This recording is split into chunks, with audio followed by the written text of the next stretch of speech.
Yeah, so that direct approach eliminates the toxic performer because like by the time you have to do all these things to become toxic, right? But if you're seeing an activity that could be construed as toxic later on down the road, you're trying to nip it in the bud before, right? Yeah, and I think one thing for me too that is a blind spot is I'm a little intimidating and a little quiet, right? Like I'm not always the one to fill up a room with words. I might listen more, ask more questions. The outcome of that sometimes is people will impose their own ideas on what I'm thinking.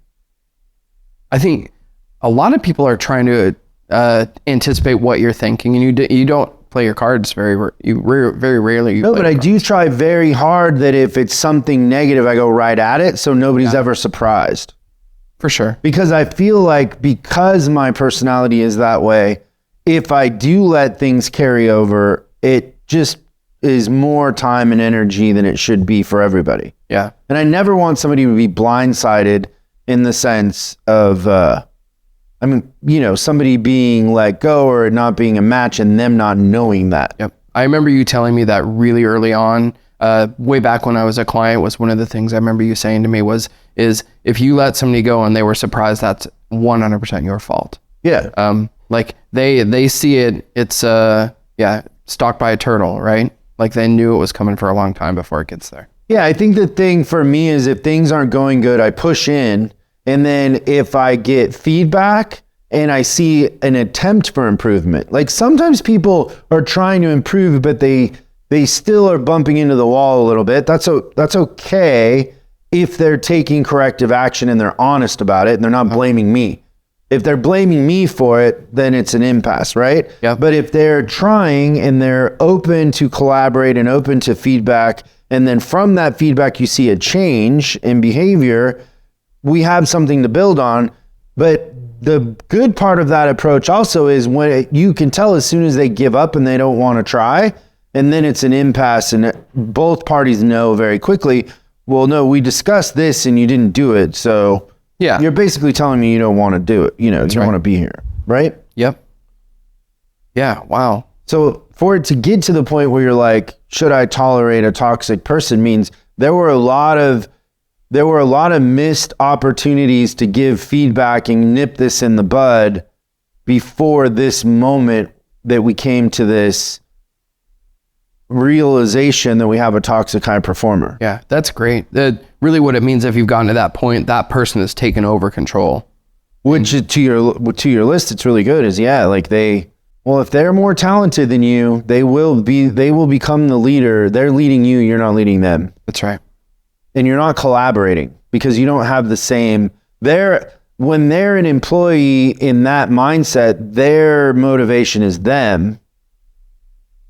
If their motivation was the company and the customer, you wouldn't be in that situation, right? Yeah, that's fair. Because then we're all just trying to figure out how to get better. But they're trying to figure out how to make it better for them, how to make it easier for them, how to make it lopsided, or, how to have an advantage. When really between a team of people, the advantage is in the marketplace, not against each other. Do you agree with that? Yeah, 100%. Well, you got really quiet when I said the thing about the instant feedback. Yeah. And I made that connection. You started staring at your Did I? sheet of paper. That's great. How many times have you had the chance to give instant feedback and you're like, no, I can eat one tamale. No, I can eat nachos for lunch. Way too many times. Nachos? Oh no, egg rolls, deep fried egg rolls. I won't dip them in sour cream. I'll dip them in the sweet and sour. Yeah. I could probably even go as far to say, then I started to inspire it. Like, oh, I love your tamales. Sure. I love your taquitos. And you're inspiring it by your added weight because a feeder likes a plump papichulo. Yeah. Who barely fits in their shirts. Jesus, I can't wait till she sees this episode. She watches? Yeah. Oh, we can never put this out. That's...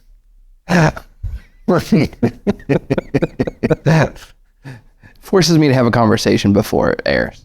I don't understand the carb confusion because I deal with that at home too. Yeah. I don't understand that nutritional thing. So I believe that if you find yourself asking the question, what should I do with the toxic high performer? You've let it go too far. Yeah, that's probably where I started looking at the ground, was thinking about that, because I've had toxic performers work for me before, and there was 10 opportunities to change it before the one.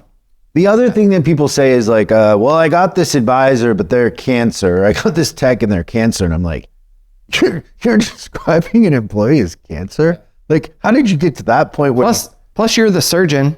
Yeah, like at the first sign of cancer. But once again, you go talk to that cancer, and most of the time they're running their own business. They're oblivious to any dissatisfaction. Yeah. They think because it's allowed, they think it's, they convince themselves that it's okay.